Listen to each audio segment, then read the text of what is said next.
How we doing, everybody? UFC Thoughts here, and today I'm going to be going over my picks and breakdown for every fight on UFC Vegas 88, Tuivasa vs. Tybura on March 16th, 2024. Let's get right into it with the first fight of 13. We start in bantamweight with Charalampos Grigorio versus Chad and Helliger. I'm going to go with Charalampos Grigorio by... I don't think he's going to finish Chad and Helliger. I'll go unanimous decision 30-27. Here's the thing about this fight. Charalampos Grigorio, I just think is overall the better fighter. The only thing that could get him caught lacking in this fight are straight punches. He kind of struggles with that. We saw that in the Cameron Smotherman fight on the Contender Series. He also, in tape from Combat FC, he kind of just struggles sometimes when people leap forward, which is kind of what Chad and Helliger does. But I think that overall, Chad's older. He slows down. Charalampos actually kind of has a gas tank. The fight prior to the Contender Series, he went 5 rounds. And I'll also say this about Charalampos. He has some fucking leg kicks on him. Holy shit. 2 TKOs by leg kicks. I don't think he's going to finish Chad and Helliger, though. Chad and Helliger's a tough out. He's a tough son of a bitch. He takes a lot of punishment. I mean, a guy like Jose Johnson wasn't able to get him out of there until the last 11 seconds, and he had to submit him, which is the only way Chad and Helliger gets finished. I don't think Charalampos has the submission threat. He doesn't really go for submissions. He's more of a takedown and ground and pound guy, which is also another reason why I think he'll win this fight. The only thing Chad and Helliger has are big, meaty hooks at bantamweight that are pretty quick, and then straight leaping forward shots. And then he mixes in leg kicks and head kicks and all that jazzy bullshit. But his primary thing, he wants to get you to the ground, because that's kind of where he thrives on the ground a little bit. I think Charalampos is better than him on the ground even. So again, Charalampos Grigorio, unanimous decision, 30-27. I think he'll take it handily. They're trying to set him up for an easy out with Chad and Helliger. It could get ugly if it gets to the third, but I think that Charalampos will even do better in the third round than Chad and Helliger. So, yeah, the debutant will win. We move to a lightweight slugfest. Thiago Moises versus Mitch Ramirez. I don't know why it took me. I'm picking Thiago Moises. I think this fight's pretty clear to pick, I'd say. Mitch Ramirez, he's a supposed finisher. He finishes like 7 of his 8 wins are by finish. 5 of those are KOs and whatever. He's very big. He's very strong. He's a big fucking guy, alright? I'll admit that. But his gas tank kind of sucks. And he's going against a guy like Thiago Moises, who has the black belt. And I don't think Mitch Ramirez is going to be able to put up a pace that the other guys that Thiago Moises has lost to is going to put up. The guys that Thiago Moises, I know he's 6-5 in the UFC. The only guys he's lost to are pretty solid fucking fighters. Beneil Dariush, Demirous Magulov, Joel Alvarez, Benoit Saint-Denis. I forget who the 5th guy was, but he's also Islam Makhachev, the champion. Right? He went 4 rounds with Islam. Right? Just due to his grappling. He was able to survive on the ground with Islam. And Islam's striking wasn't as good back then, but still to the day. Thiago Moises' striking, I feel, is also a little bit slept on. It isn't great, but, like, people are thinking that Mitch Ramirez is just going to knock him out. That's not going to happen. If he wants to, he'll stand and trade with Mitch Ramirez. He did it in the Benoit Saint-Denis fight. There are many times in that Benoit Saint-Denis fight that he lands hard fucking shots on Benny. And I'm like, what the fuck? How does Benoit eat that shit? I don't know if it's because Thiago's pillow-handed, which it probably is. But also Benoit, prior to the Dustin Poirier fight, had a pretty solid chin on him. He was able to eat shit. I just think that Thiago, he also, I feel, is just better on the ground than a Mitch Ramirez. The only thing that Mitch is probably better at is actual takedown attempts. He is a big, burly, strong guy, but he also wastes a lot of energy. The only way Mitch Ramirez is going to win this fight is if he presses the foot forward, like fights on a forward pace.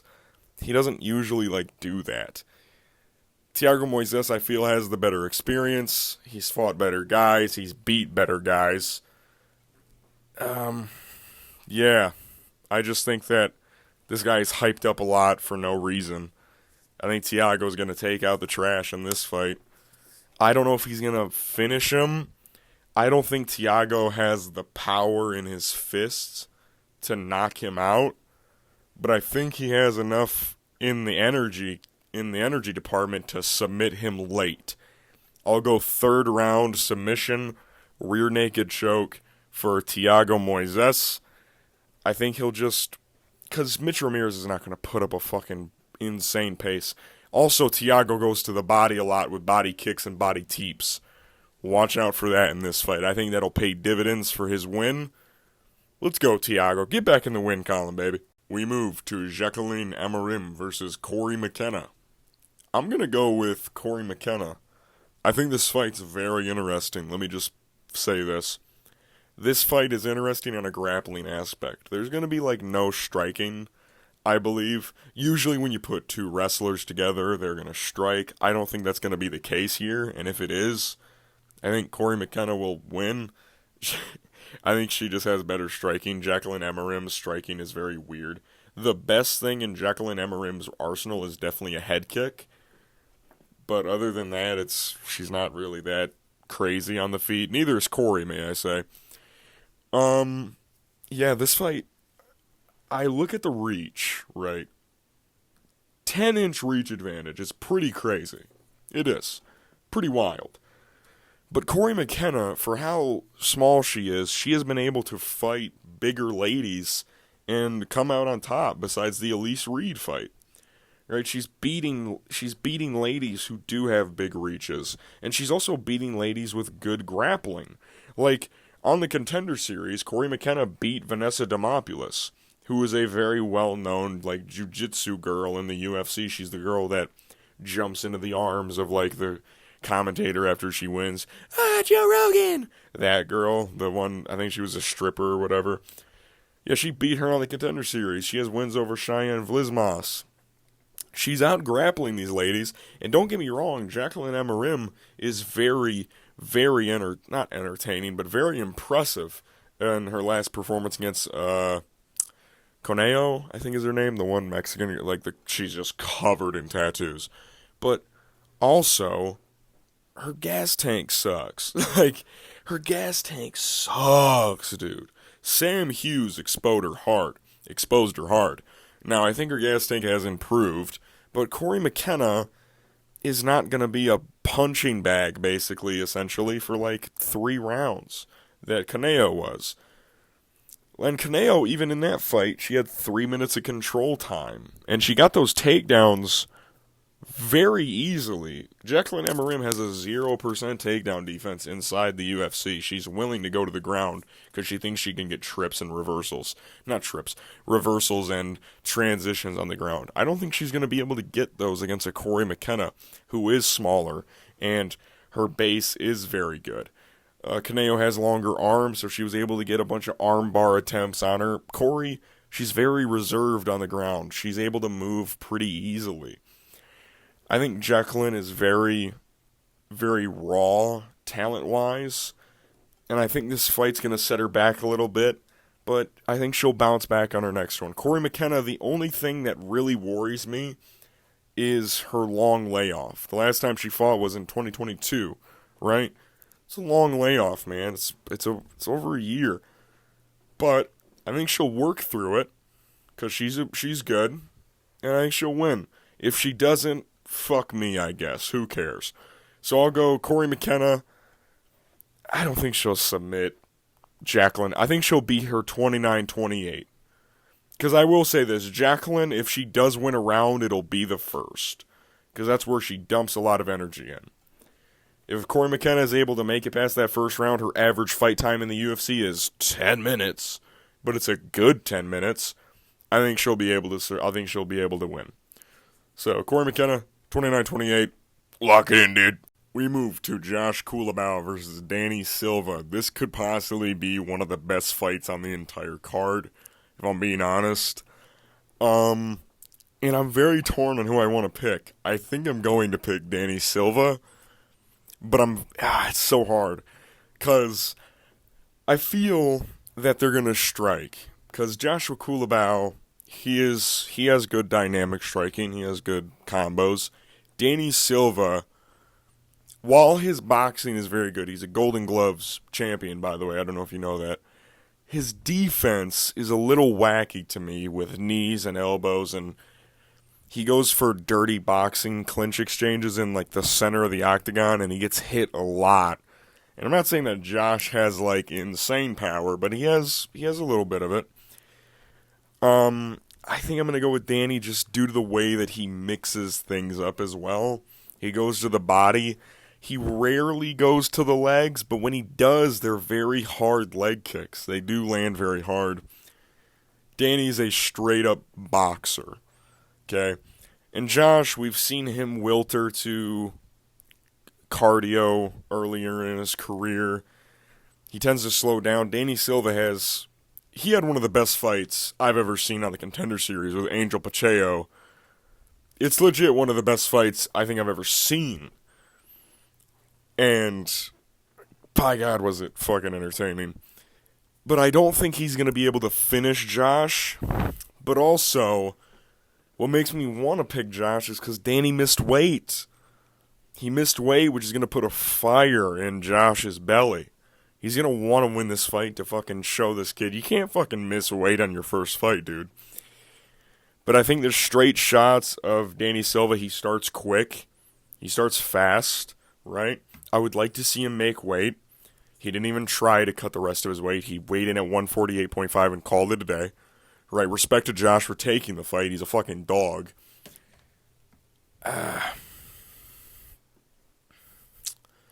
I'll go Danny Silva, unanimous decision, 29-28. I think the extra weight might play a dividend towards Josh, because his cardio has gotten better. It has.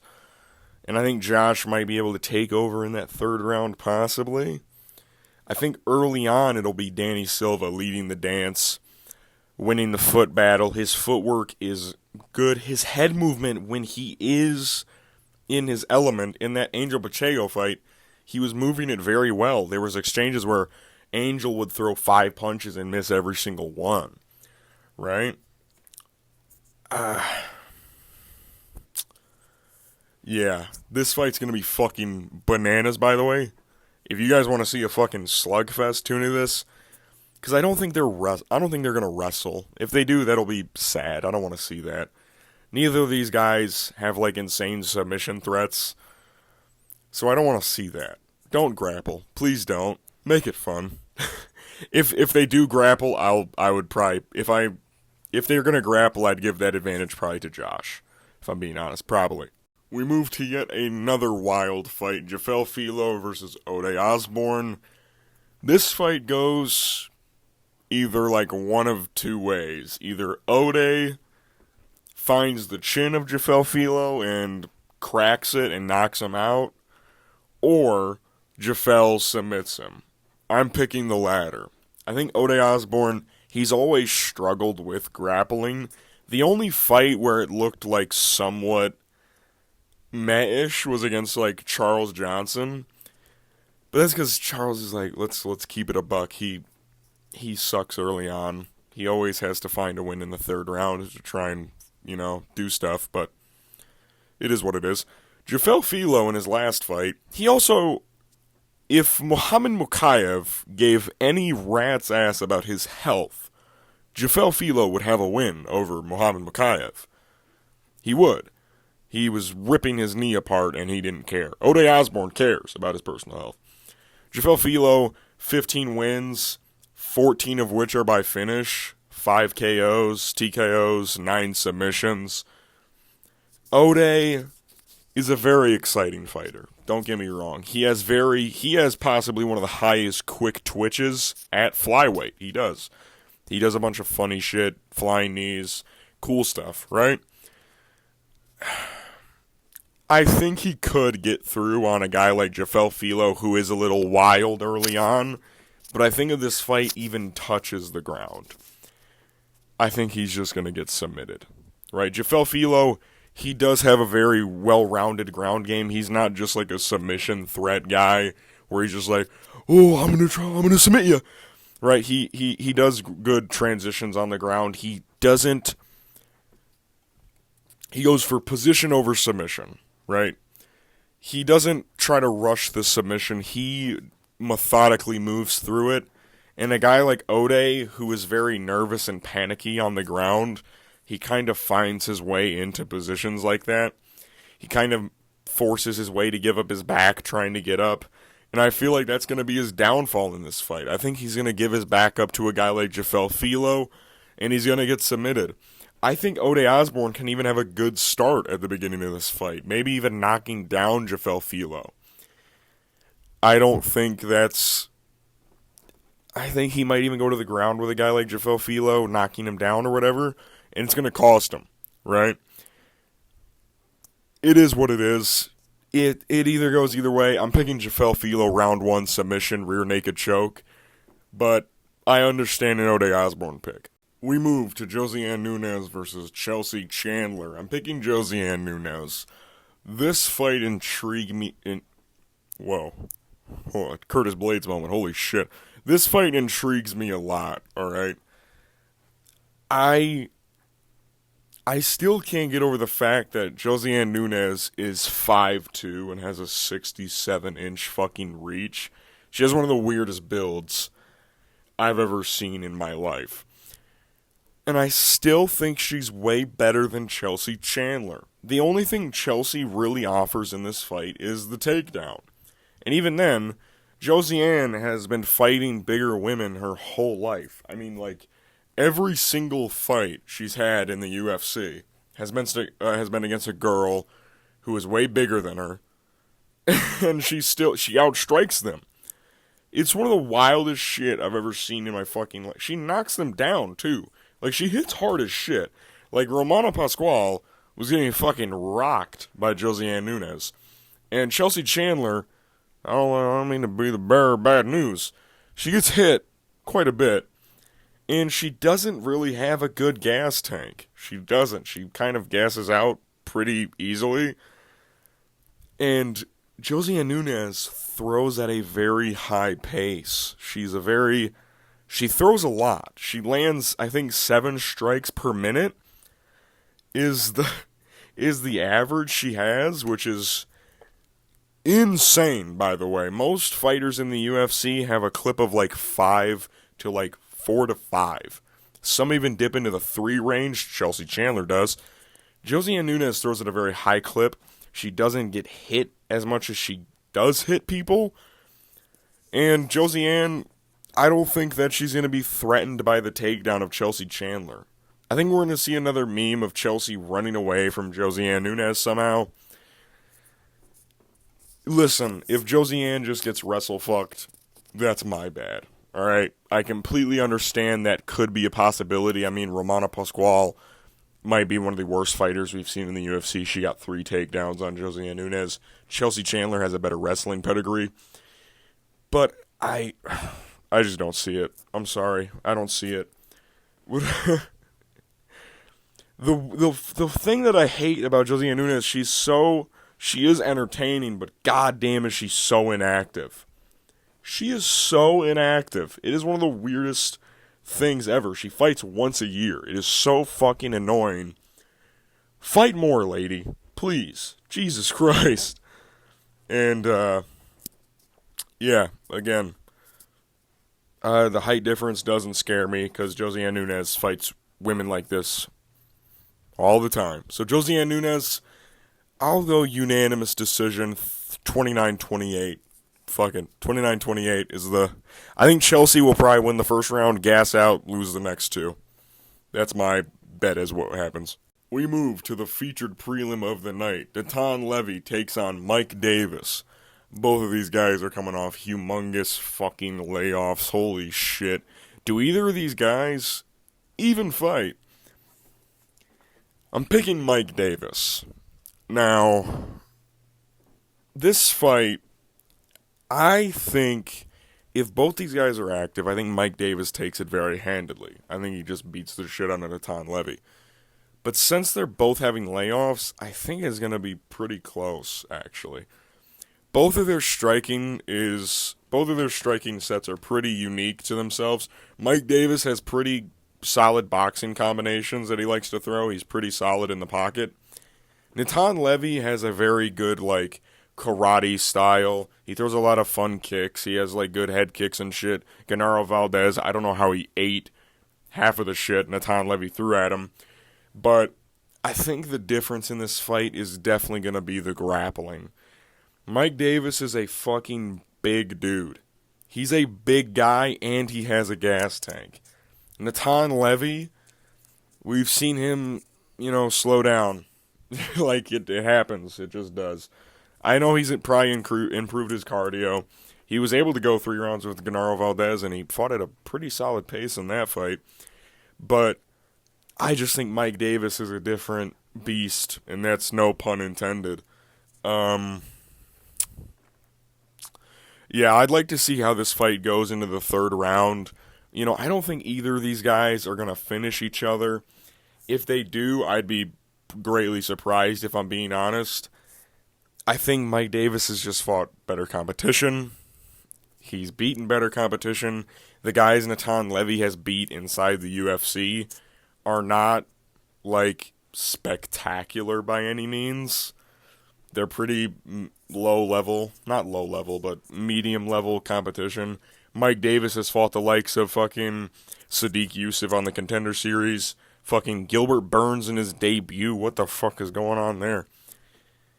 But, yeah, I just wish these guys fought more often, right? I wish they fucking would, because holy shit. Both of these guys are very entertaining. And I think the striking styles is going to be very fun to see on the feet. The karate versus the boxing. The pocket exchanges are going to be valid, and I think that Mike Davis is going to win most of them.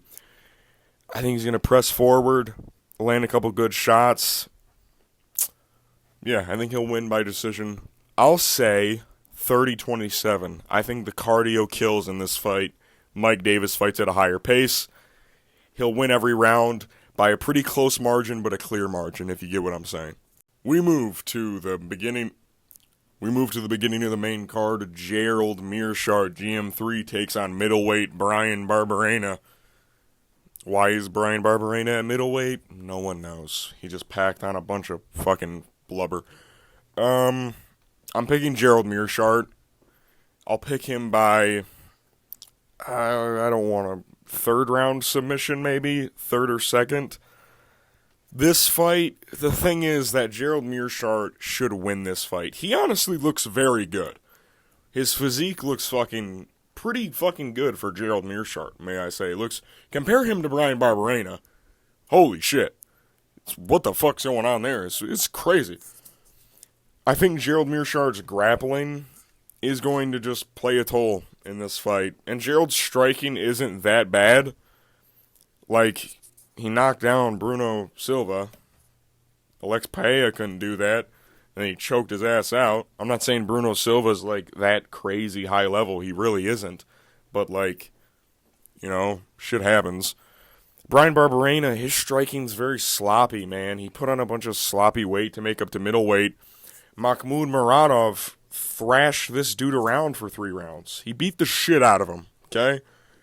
I don't know why he moved up to middleweight. No one knows why he did it. He did it so he didn't have to cut an extra fucking 15 pounds, okay? I don't think his cardio is that good at middleweight. I think it honestly is pretty shitty. Gerald Meerschaert's known for having decent cardio. I think 3rd round, Gerald Meerschaert's going to take a toll again. I think he's just going to take down Bryan Barberena repeatedly. Bryan Barberena struggles with guys who are just bigger than him. He does. That's kind of what, the thing is with him. Mahmoud Muradov was significantly bigger. He lost to him, okay? Now, Bryan Barberena, of course, does have knockout power. He does. He does kind of hit hard. He knocked down Leon Edwards and he finished Robbie Lawler, right? He does hit hard. But, is he good? I couldn't really tell you, if I'm being honest. I don't know. Middleweight, he looked really shitty against Mahmoud Muradov. I just think that the grappling is going to kill him. And Gerald Meerschaert, his striking isn't that bad, right? And I don't think Brian Barberena has the skills to land a good shot that like a Joe Pyfer did on him, or like a Khamzat Chimaev did, right? Brian Barberena is not going to press the foot forward on fucking Gerald Meerschaert. If he does, I'll kill myself. We move to Pannie Kianzad versus Macy Chiasson. This is the second time these gals have fought. I'm picking Pannie Kianzad.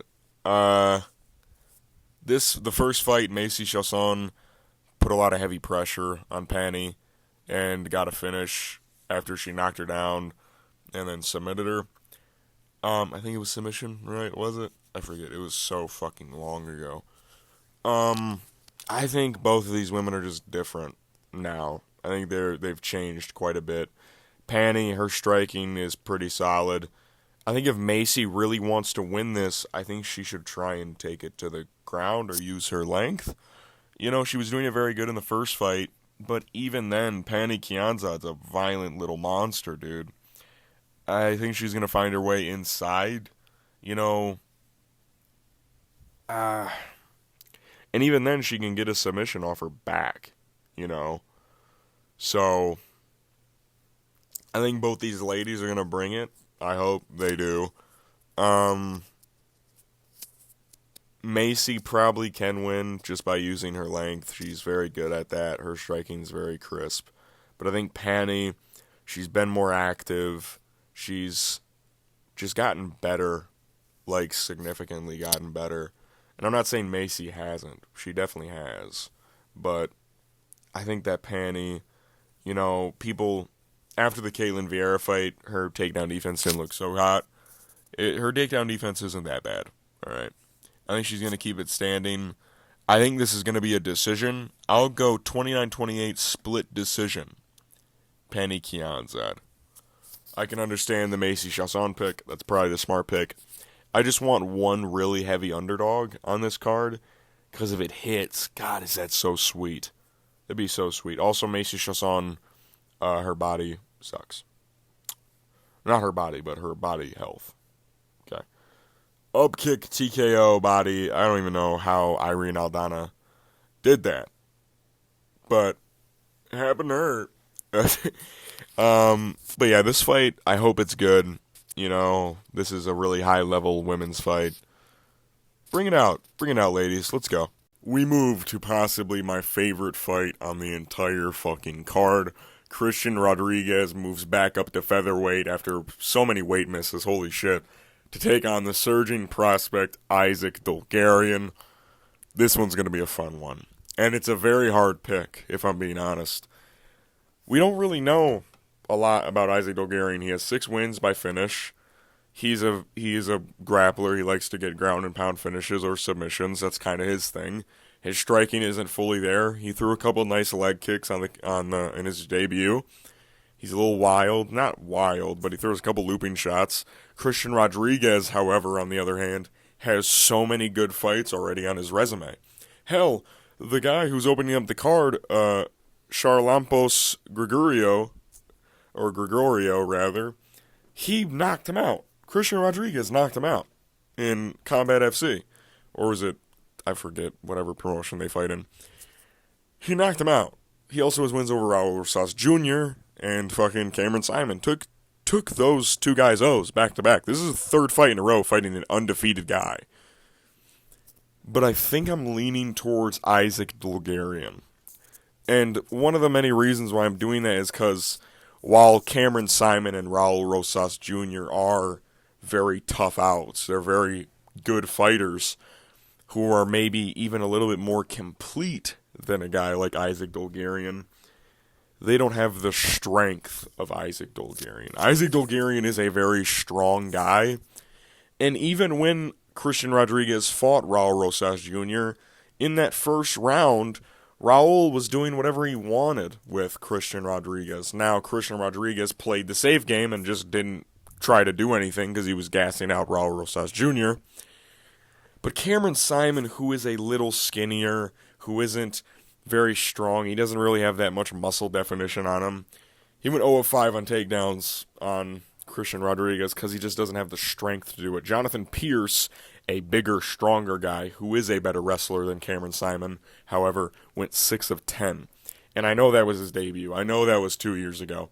Or was it 3 years ago now at this point? I don't know. JSP, he wrestled quite a bit with Christian Rodriguez, took him down quite often. What I need to see Isaac Dolgarian do in this fight for me to pick him forever is not shoot so far out. In the Francis Marshall fight, he shot from the Monster logo when Francis was on the black line. He's going to need to cut off the cage and get very close to Christian Rodriguez to shoot on him. He can't shoot from far out. He's going to have to get close and personal with him. Which is where I want to lean towards Christian Rodriguez, because I think that Christian Rodriguez's striking is just significantly better than Isaac Dolgarian's. I think I'm just going to pick Isaac Dolgarian just to say fuck it. This fight is going to be very interesting, and I don't think either of them finish each other, and if someone does get a finish, I would assume it'd be Christian Rodriguez very late in the fight. I don't know, Isaac Dolgarian's brutal on the ground, man. He's fucking mean, dude. I'll go Isaac Dolgarian 29-28 decision. I think Christian Rodriguez is too tough to get finished. Yeah, that's what I'll go with. I'll pick him by 29-28 decision. That third round, if it gets there, it's going to be rough for Isaac. Because I don't know if he has a good gas tank. Because I think the furthest he's ever gone is like a minute into round 2. We'll see what happens. We'll see. This fight's going to be very entertaining, though. Watch it. We move to Ovince St. Preux versus Kennedy and Nzechukwu. Let's not waste any time. Kennedy is going to murder Ovince in the very first round. Yeah, let's not waste any time here. Let's get to the better fights. Kennedy is just going to maul him. Ovince is very chinny now. He's very slow. Kennedy, while he does have a slow first round, I think no matter how slow you start, Ovince St. Preux sucks. His last win was against Shogun Rua, who was 40-2 when they fought. Kennedy's just going to murder him, man. This is a sacrifice. This is how you can tell a fighter needs money. This is how you can tell. This guy, Ovince, needs fucking money. He needs it bad. Alright, let's get to the better fights. We move to the co-main event of the evening. Bryan Battle versus Ange Loosa. This one's I say this fight's very interesting a lot now that I think about it. This one is very interesting, though. Bryan Battle, he's on a streak. He's won every fight since the Renat Fakhretdinov loss. It was his first ever loss in the UFC. Only loss in the UFC. He's undefeated besides that. Ange Loosa, he's a Ninja Turtle, man. He's a shorter guy, but man, is he he goes for it. I'm trying to think on what I like more in this fight. Because Ange Loosa has a chin on him. He does. But his fighting style reminds me of just a better version of what Gabe Green did against Bryan Battle, where he just presses forward for quite a bit. I'm wondering if Ange will be able to take down Bryan and keep him down there, or if he'll fire a right straight down and knock him out. Because we've seen that Bryan does get tagged with right strikes quite a bit. Besides the AJ Fletcher knockdown, which was a left elbow in the clinch, where he was like, pooh, and then Bryan was like, ugh. But against Renat Fakhretdinov, Renat set him down with a right straight in that, was it the third or second round? I don't know. Is Ange Loosa Renat Fakhretdinov? No, not at all. Not even a chance. I'm picking Bryan Battle. I know it sounds like I'm going to pick Ange Loosa. I'm like, oh, how was Ange Loosa going to win? I think Bryan Battle overall is a better fighter than Ange Loosa. Mostly due to cardio. I think Ange Loosa's cardio is what's going to kill him in this fight. Mostly due to the fact that he takes a lot of body shots. Bryan Battle specializes in teeps to the body, left kicks to the body. He loves to throw that left kick to the body, because what it sets up is his kicks to the head, which he got against, of course, Soto. You know, he loves to set up things to the body, because he's such a big welterweight. He's a big fucking dude, man. And this isn't the first time he's fighting a guy who, is shorter than him. The only difference between Ange Loosa and AJ Fletcher is the reach. Angelusa is a shorter guy with long-ass arms, baby. Holy hell, are they long. I think that Bryan Battle is just a little bit better than Angelusa. This fight, don't get me wrong, Angelusa could come out here and put on a very career-worthy performance against Bryan Battle if he's able to take him down. Because Bryan Battle's takedown defense, it's listed as 45% on the UFC the website, but most of those takedowns are coming from Renat Fakhretdinov. He went 7 of 9. And I don't think Angelusa has the grappling like that. I don't think he does. And Ange, when he can't get takedowns, which we've seen him do, he kind of just gets pieced up a little bit. It happens. He gets tagged up. Minur Lazez tagged him up. Jack Della Maddalena tagged him up, right? I'm not saying Bryan Battle's going to tag him up. I'm saying that he's just going to slightly outpoint him. I don't think Bryan is going to knock him out, right? Both of these guys have heavy power, but I don't think they're going to knock him out. If anyone gets a knockout, it's going to be Angelusa. So I'll pick Bryan Battle by... I'll go third round submission. How about that? Third round submission. I think Ange will gas out. Bryan is going to, put a pace on him in the third round. In the third round, when Angelusa fought Riz McKee, he kind of just, gave up in a clinch position and fell down and just, didn't even get up. He, was oh. He was, lost. I don't know what happened to him. And Riz, slowly got back into the fight and almost found a finish. So I think Bryan is going to get a submission in the third round in a similar situation where Ange kind of just, falls over and he just is whoa, what's going on? I'm so fatigued. And then Bryan's going to be like, I'm getting your back. And then he's going to submit him with a rear naked choke. So that's what I'll call. If it happens, it happens, which it probably won't. He'll probably just win by decision. But if it does, style points, baby. We have made it to the main event of the evening, ladies and gentlemen. Tuivasa versus Marcin Tybura. I think I'm going to go with Ty. This fight is so dog shit. It makes sense, rankings-wise and, fight-wise. But, man, this fight does not entice me at all. I just think Ty's going to do what he does whenever he fights fatter, plottier heavyweights, which is just he kind of just beats them. That's kind of what he does. Whenever Ty fights a guy who is bigger than him and who isn't, absurdly fat, he struggles, heavily. He just kind of gets beat up. But whenever he fights a dude who is fat and, isn't that great, he does pretty well. His boxing works very well on guys similar in size to him. And even then, in the Ciryl Gane fight, he found success in knocking down Ciryl Gane. Marcin Tybura does not have that great of striking. He actually shells up whenever he's getting hit, which I think is going to play into Tai Tuivasa's game. Now, what does surprise me, or is going to shock me, or isn't going to shock me, is if Marcin finds the takedown. If he does, he does. I hope he doesn't, because for this pick, I just need Marcin not to be able to take down Ty, which is, very, it's very hard. I'm Curtis Blades right now. I need Tai Tuivasa to stay on his feet. I think it's going to end in the first round. If it goes past the first, like I said in heavyweight, anything can fucking happen if this fight goes past the first round. Literally anything. Fucking Ty could land a flying knee knockout. What I think is also going to play into Ty's part is his leg kicks. Tai Tuivasa has very underrated, striking, fundamentals. He is actually, pretty good.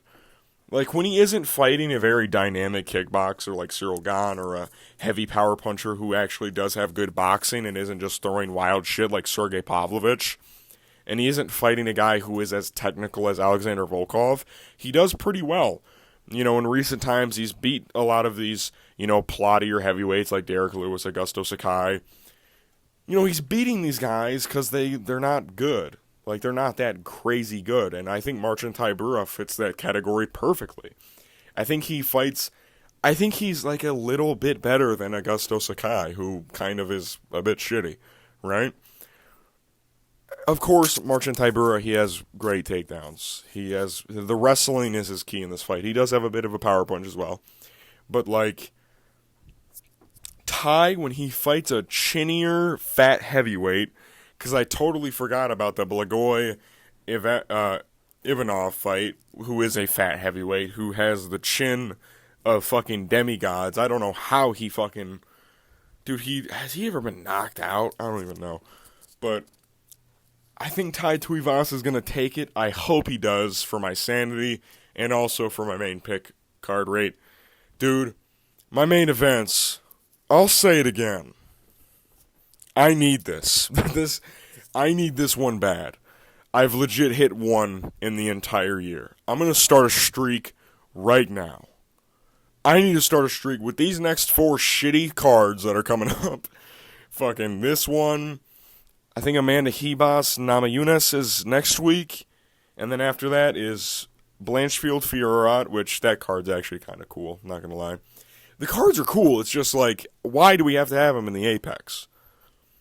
The fights that are main eventing Apex cards, by the way, they're not main events, may I just say. But, like, come on, man.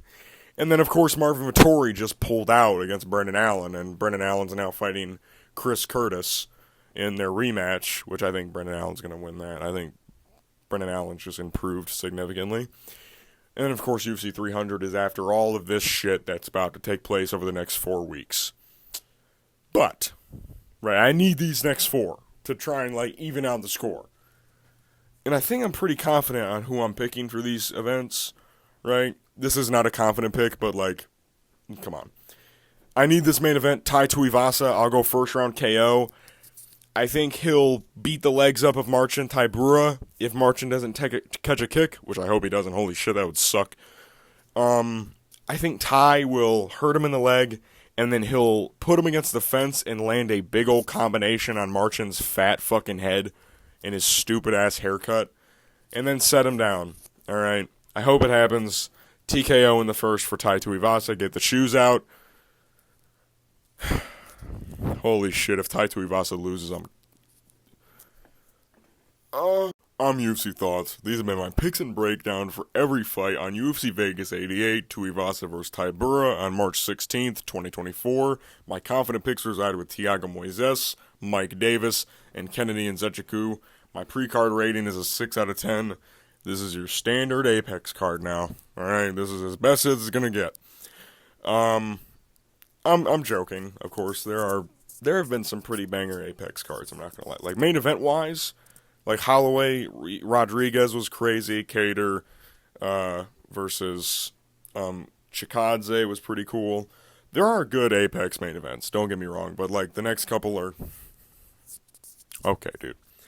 But yeah, I'm excited for these fights. You know, I always love a good fight night. And I will post a recap video. I saw that it did well, so if you guys want me to do more of those, just let me know, man. Thank you guys for watching, and I'll see you guys after the fights. Peace.